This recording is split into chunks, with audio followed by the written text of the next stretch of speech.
class we will make the matching bracelet. Ready to learn a new wave? So come with me. Get the paracord from the matching bracelet. Unwrap. Stretch the 2 strings. Line up the ends and find the middle of them. Stretch out on the table. Place a tape right on the middle, securing the string to the table. In the special detail bag, find this paw bead. Take one of the ends and pass it through the bead. Run all the way to the tape. Now let's start waving. Remember, take it easy. The first one will be more challenging, then it will flow. We will always start with the right string. Above, below,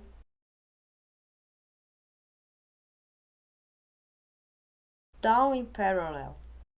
This loop is armed like a snake. That's how it should be. Now your right hand will go under it and catch the left string like this. The end of the string will enter this looping from outside. Make the rope run all the way.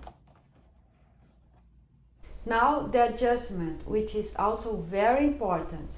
This wave must be very tight. Each knot must be well adjusted so there is no space between them. Pull both ends at the same time. At this point, we can use our fingertips.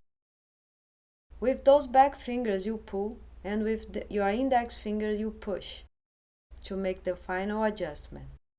For a final grip, pull one string at a time. Now it's just repetition, so let's do the next knot in slow motion. Watch as many times as you need until you get the move.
Remember, the knots need to be close to each other, so spend a little time on this adjustment and make sure the knots are tied together.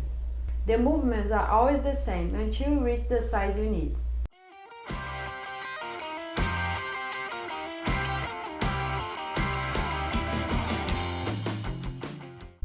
Don't forget, the bead must be in the middle of the bracelet, so we must make the same number of knots on each side. Normally, a bracelet has between 8 to 10 knots on each side, depending on the size of your wrist.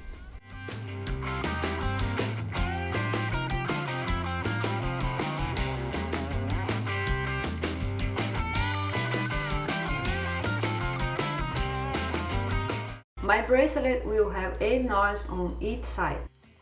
I need one more on this side.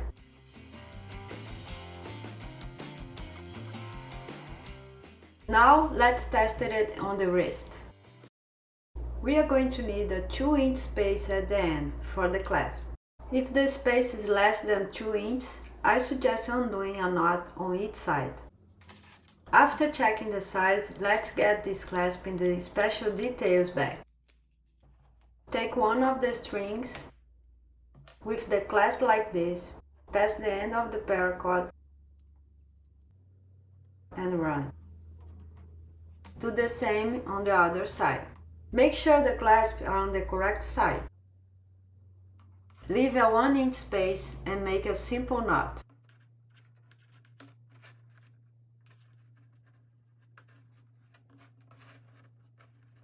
Now let's simulate the bracelet on the wrist to confirm the size before cutting the end. Note, I have about 1 inch of string left on each side. For me, it's perfect, so I will finish the cutting and burning the end. Grab the lighter, scissors and thimble. Attention, the clasp must be right after the last knot. The cut must be after the clasp. Hold tight and take care that the clasp does not slip out of the rope. Let it melt for about 10 seconds.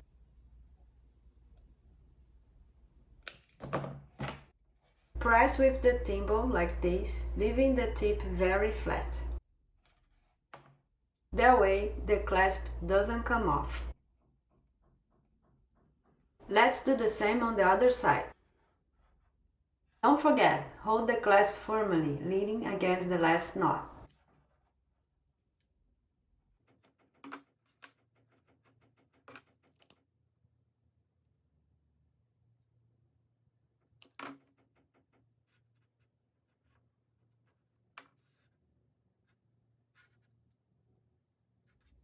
Let's check the size.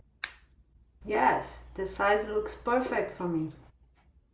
Now we can cut the other end that is left. Why do I prefer to cut these strings last? Because if we do something wrong with those first ones, we can still use these two to save the bracelet. Make a final grip by pulling the string. Cut the end like this. Use the lighter to melt and with the thimble press, making the tip flat so it doesn't slip out. Let's do the same on the other side.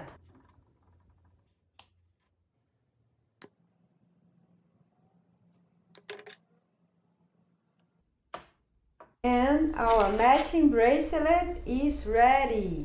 Well, I hope you enjoyed this short journey of making art for your pet, and I can't wait to see you again in another class.